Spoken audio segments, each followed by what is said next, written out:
Hello, and welcome back. I should quiet down in a second. There we go. I am Thunderchild, and this is Terrafirmacraft Episode 9. And today I'm doing a little bit of a change of pace. Now, in the past few episodes, you may have noticed I've been working fairly exhaustively and single-mindedly on progressing metal-wise in the tiers of metal I'm using.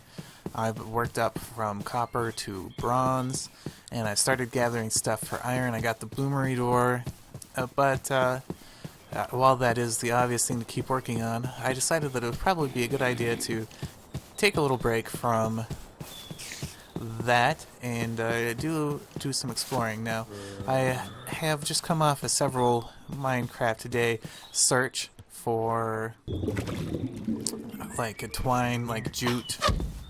I know I'm getting shot at. For a jute something or cotton, something that I can make a fabric cloth out of. Because I'd really like a bed that I can sleep in, especially with, let's see, what's the date? That's not the right button. What's the date here? It's almost mid-August. And it would be nice, especially to be able to sleep through the night, especially if, see, I only have one weapon on me right now. I'm getting some weird lag. It's probably all these trees. But especially in the winter when I'm not able to grow fruits and vegetables and grain and other stuff, it would probably be nice to be able to sleep through the night so that at least I can consolidate time and to not starve so much. But anyway, I thought, given this change of pace, exploring, looking for jute, that I'd bring you guys with me. You've probably seen me try to walk and talk before, so I'm going to try telling a few stories, and I will probably not do a great job at it, but it may be fun for you guys to count how many times I get distracted in the middle of a single story, because that happens really quite easily. So it's the middle of the night and my wife's up. That's not the story. That's just a statement of fact. Yep, again, going with the middle of the night recording. But my first story is one that I think has an important lesson into it. At least it did for me. And that lesson is to find the fun, have fun in things that otherwise would be an annoyance or a bother. I was hoping there would be more land beyond this and that it wouldn't necessarily be sea. I did mention I traveled for several Minecraft days. Once I'm out of range of that zombie. Dude, you're not even gonna make it over here. Let me do a quick map. Well, maybe you will. No, not a chance. So before we had explored, we had gone up and around, and that was pretty far. But I kept going, and kept going. I have explored quite a lot, and still have found no sign of anything that I can make a cloth out of, which is a bit of a pain. Anyway, back to the story. I had ordered this thing off the internet, and generally the postal service is pretty good at getting stuff to us when we order stuff. Sometimes they're not, though. And generally it's around Christmas time that they're bad, which is fairly understandable. I'm not heartless. I understand that they may be assigned extra work, or the person who's on the route that we live in may not be familiar with the route because they're covering for someone who's doing a new job or doing this or that. So, I mean, I understand stuff. I understand there's reasons why they wouldn't perhaps be the greatest at delivering to our front porch like they sometimes are. And by they, I obviously mean like UPS, USPS, FedEx, all of the above. And anyway, but I had ordered something and it got shipped to the completely wrong address, and that's happened before in this place. So it's happened to us twice now, but we've lived here for several years. So it's like a once a year thing, I guess. Which, considering the amount that we actually order, is probably not a good track record for them. For this address. Looks like there's some obsidian down there. Not that I'm ever going to go down there and try to mine it. But it got delivered to the completely wrong address. But, you know, it's not terrible. The first time that happened, the people just came by and said, hey. Like they knocked on our door and then handed the package straight to us, which was really nice. I mean, it had the right address on the package. It was just somehow coded to go to a different place. And the second time it happened, this time I had ordered this thing, and I got this text saying, hey, I think I got your package, because I had put my phone number, obviously, on the package, so that's how he could, in with the information of my address and stuff, that's how he could send me a text. And I was like, great. He's like, do you want to meet somewhere and we can, I can give it to you? I was like, yeah. And he was a student, so we met up on campus in front of the library, and he sent a text saying, hey, I'll be the guy wearing, and then he kind of gave like a brief description of what he was wearing, like backpack was a certain color and his shoes were another color. And that's when it hit me. I felt like a spy in a book or like a movie. I'll be the guy sitting at the table with the insert flower name here, with the green carnation and the glorious purple bow tie. You know, that sort of thing. And it just made me feel kind of cool. But it added a measure of fun to something that I could have been fairly upset about. I mean, when this happened, it wasn't Christmas time. I remember going up to campus in shorts and a t-shirt like I always wear. Granted, I wasn't wearing a jacket. I still wear shorts and a t-shirt during the winter. I just wear a jacket over top. I like some tomatoes. I don't care. I got plenty of tomatoes. Focus. But that's the moral of the story, is to find, sometimes finding the fun in an activity that would otherwise not be fun is the best way to deal with it.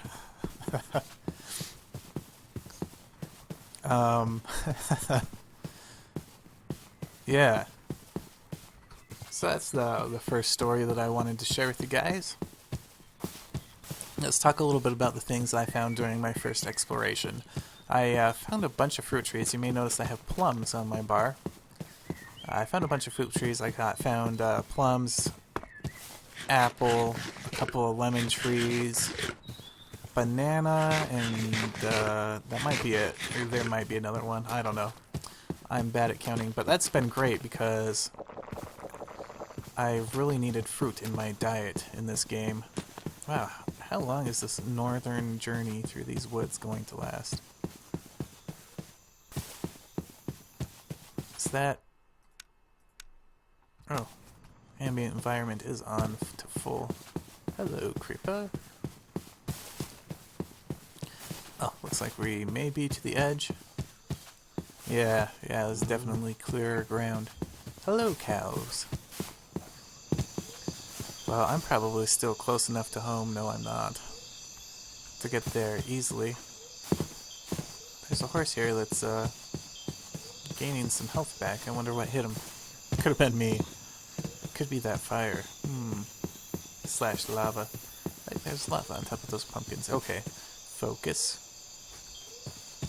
So I found a bunch of fruit trees, and so the only thing that's really left unrepresented in my diet for things I can grow, I got a few fruit tree saplings, so I have those, is, oh, looks like it's going to be a dark night, is dairy. I need to figure out how to get dairy, which means I should probably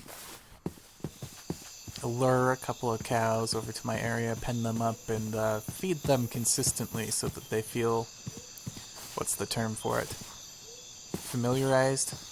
I believe that's the term they use in this game. Familiarized with me so that I can, you know, do further things like breed a new generation of cows that love me even more.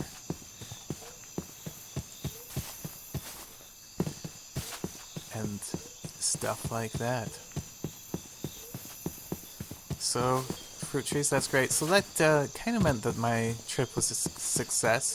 If there's a better way to get jute or twine or something, some kind of string that I am totally missing, please let me know.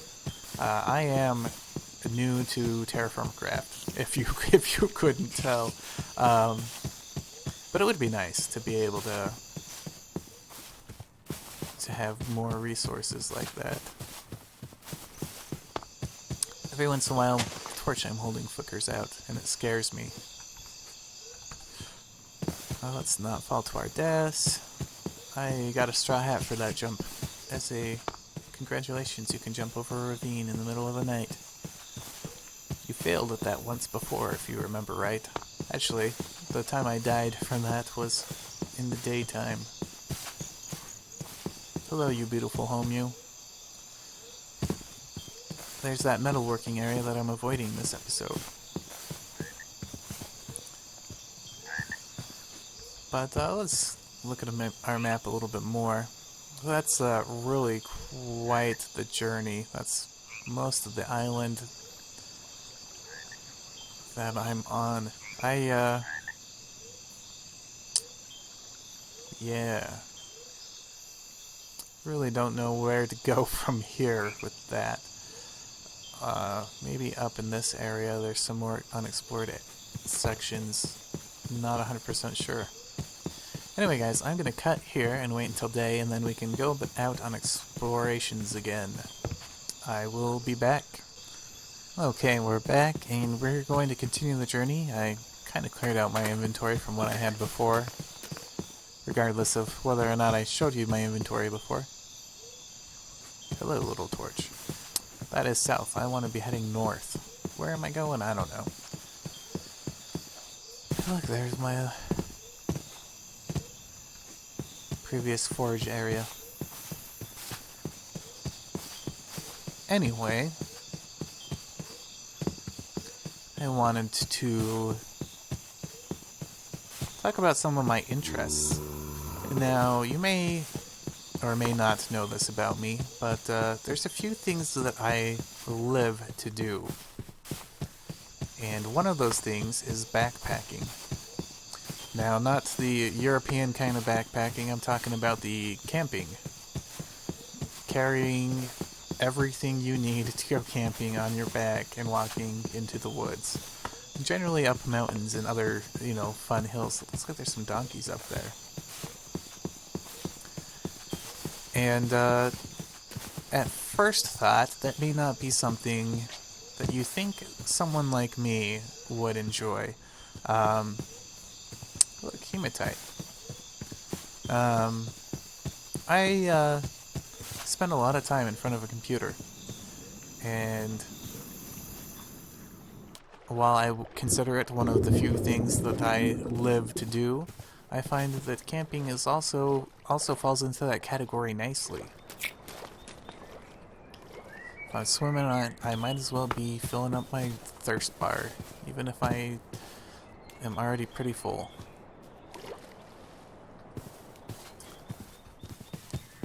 But I've always found that... Wow, the word dichotomy came to mind. That can't be right. I've always found that somewhat ironic that, like, the person that likes to stay indoors, loves air conditioning, is just glued to his screen for a good portion of his life, is also the one that likes to get outside and go backpacking, go camping. Interesting, to say the least.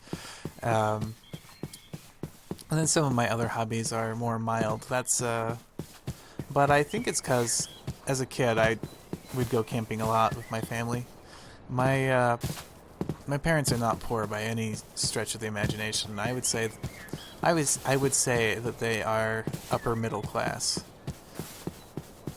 I am poor. I am the poor one here, and but they were also very economically conscious, particularly with their spending habits. And camping was a cheap way to spend time with the family. And by cheap, I mean it's cheaper than buying a boat and going out on the lake, or cheaper than this or that. But it's also kind of how my dad was raised. His family was a lot poorer. They were farmers, and it did not take him long to realize that he wanted an education, so he did not have to physically work for a living. It looks like I've been here before. Probably in the middle of the night, running for my life.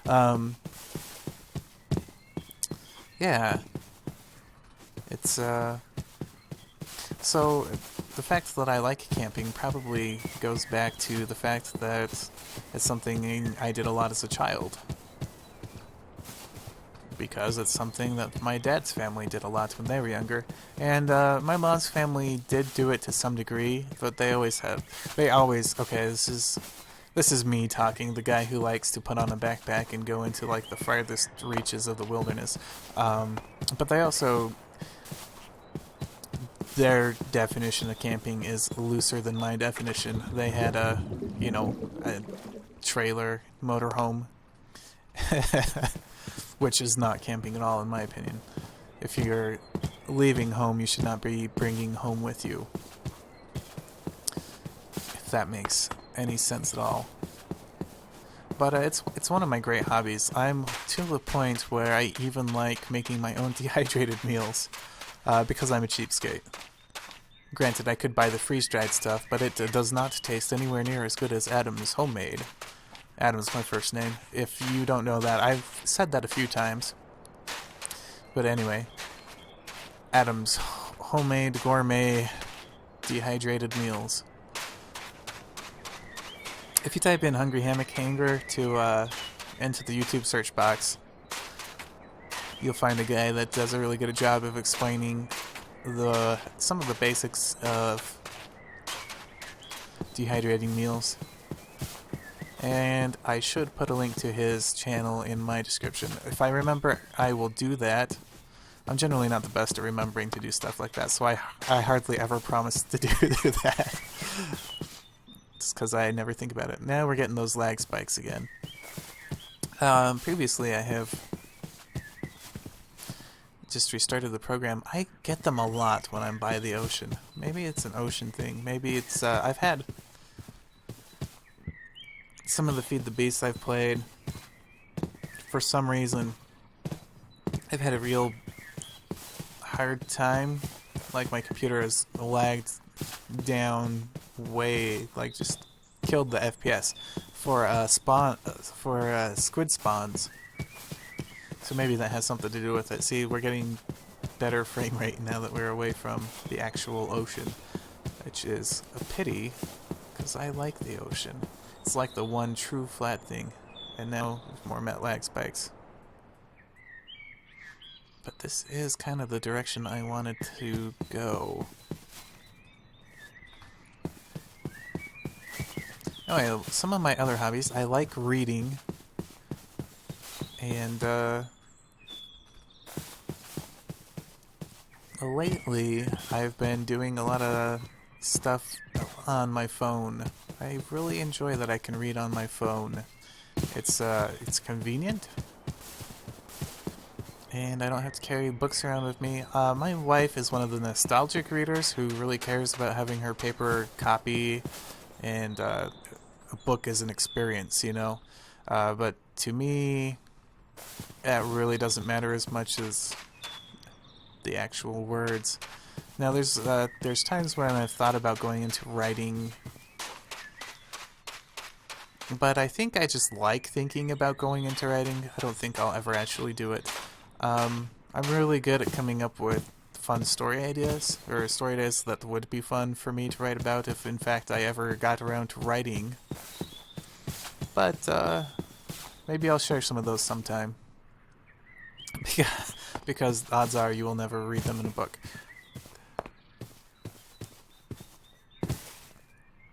Alright, this lag is really bugging me. I'm gonna quit recording for a minute or two and maybe get to a place where I can finish up another story and then we can be done with this episode. So I will see you in a minute.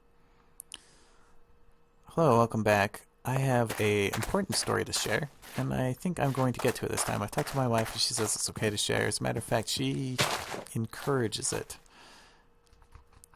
Now, we've been married for 5 years, and marriage has not always been bliss. Now, I'm getting into this conversation because I've been talking about things that I do love, and my wife, of course, is one of them. Unfortunately, that has not always been the easiest course of action. And that's what the story is about. We have been married for 5 years, and marriage is not bliss. Anyone who says that needs to be whacked upside the head. Now, it may be for a short time. I call that the honeymoon stage. But shortly after, we'd been married for a short time when my wife was upset, and it seemed like her upset, anger, whatever, was directed towards me. And she'd bring up these huge old problems, and I would do what I could to solve them. And then she'd bring up another huge old problem, and that's just the way it was for a long time. And it really didn't seem to matter how much effort I'd put into this relationship, how much effort I put into making this marriage work. It seemed like no matter how much, and believe me, I put a lot of effort into it. But it seemed like no matter how much I put out there, it really did not help anything at all. And it was very frustrating and very sad. And really quite hard to deal with. And then something happened. It was been that way for years, by the way. I do not recommend being married to someone who it seems like they can barely stand your guts when they're supposed to love you, especially for that length of time. It is not easy. But both my wife and I are stubborn, so take that as you will. Be stubborn in your marriages. But she went to a doctor. Now, before we had gone to therapists, we'd gone to marriage counseling, we'd gone to this, we'd gone to that, we tried this, we tried that. And anyway, she went to a doctor. She has, for the wellness program at her work, they do a yearly checkup thing for that. And it was her turn to do that. I mean, you schedule it with your family doctor. It's not the work that's putting it on. But she went to that, and they did just a really quick fill in a number 1 to 10 type psychological evaluation. And the doctor was looking at that. He's like, some of these numbers seem a bit high. And he's like, and she was all like, yeah, well, I'm dealing with a lot at the work, and she gave some excuses. And he's like, well, have you thought about trying antidepressants? And she's like, no, I don't need to do that. He's like, well, I think you should try it, and try it for a month. Give it a month, and we can talk about it afterwards. I want to see you again, and we'll talk about whether or not it helped. And she's like, okay, fine. And so she did. I mean, like I said, she's stubborn. She's passive-aggressive, kind of like I am, in certain ways, and not in other ways. And I think we complement each other quite well, as a matter of fact. But so she tried it, and she really didn't feel any different. And it was getting close to the time where she needed to go back and talk to the doctor. And she was talking with me. She's like, I don't feel any different. And I said, you're kidding me, right? No, get out of the dang raspberry bushes, cow. They're my only source of milk. The bull can die, the cow cannot. Matter of fact, I'm taking these bushes down. I do like that they give fruit, but I cannot risk my cows at this period of time. I should probably just pen them in somehow. Pardon me.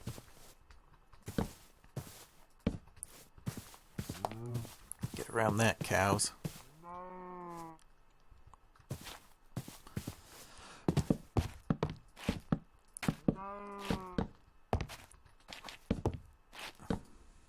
But anyway, she tried the antidepressants and she was talking with me about it. And I was like, "Are you kidding me? It's you are so different. You are nicer. You're not complaining to me near as much as you were before. You're this and that." And she's like, "Really?" I was like, "Yeah." And so when she went to the doctor, she's like, "I don't really feel that different, but my husband says there's a world of difference in me." And he's like, "Okay, let's up the dosage a little bit." And got to the point where she is at the dose that she needs, and it has really made nothing but a world of difference in our marriage and in our lives together,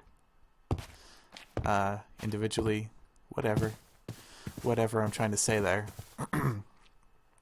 And it's just amazing. I think modern medicine is just amazing. Anyway, that's probably what I want to share.